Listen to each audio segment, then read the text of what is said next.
अर्जुन की चौथी पत्नी का नाम जलपरी नागकन्या उलूपी था।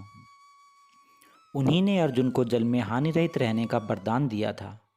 महाभारत युद्ध में अपने गुरु द्रोणाचार्य को मारने के बाद ब्रह्मपुत्र से शापित होने के बाद उलूपी ने ही अर्जुन को शाप मुक्त भी किया था और अपने सौतेले पुत्र बब्रुवाहन के हाथों मारे जाने पर उलूपी ने ही अर्जुन को पुनर्जीवित भी कर दिया था।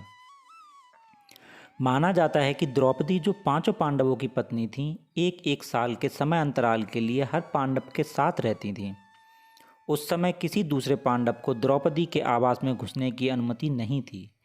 इस नियम को तोड़ने वाले को 1 साल तक देश से बाहर रहने का दंड था।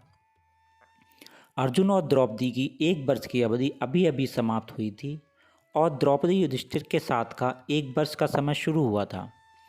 अर्जुन भूलवश द्रौपदी के आवास पर ही अपना तीर धनुष भूल आए, पर किसी दुष्ट से ब्राह्मण के पशुओं की रक्षा के लिए उन्हें उसी समय इसकी जरूरत पड़ी। अतः क्षत्रिय धर्म का पालन करने के लिए तीर धनुष लेने के लिए नियम तोड़ते हुए वे द्रौपदी के आवास में घुस गए। बाद में इसके दंड स्वरूप वे 1 साल के लिए राज्य से बाहर चले गए। इसी दौरान अर्जुन की मुलाकात उलूपी से हुई और वह अर्जुन पर मोहित हो गईं। दोनों ने विवाह किया और 1 वर्ष तक साथ रहने के बाद अर्जुन पुनः अपने राज्य लौट आए। अर्जुन और उनकी पत्नी नागकन्या उलूपी के पुत्र का नाम इरावन था। अर्जुन पुत्र इरावन अन्य पांडवों की तरह ही बलवान और अच्छे योद्धा माने जाते थे। महाभारत के युद्ध में इरावन का युद्ध कौशल भी देखने को मिला था।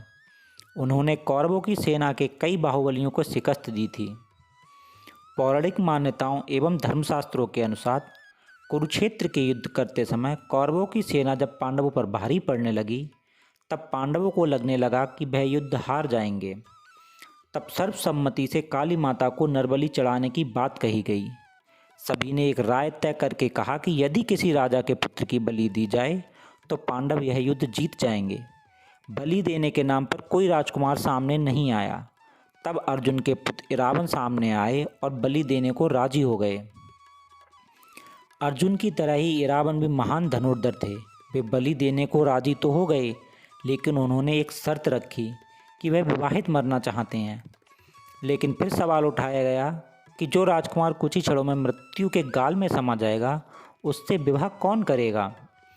पुराणों के अनुसार ऐसे में श्री कृष्ण आगे आए और उन्होंने मोहिनी रूप धारण करके इरावन से विवाह कर लिया।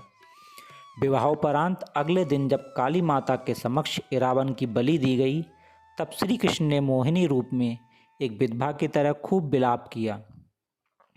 मान्यता है कि किन्नर इरावन को देवता मानते हैं।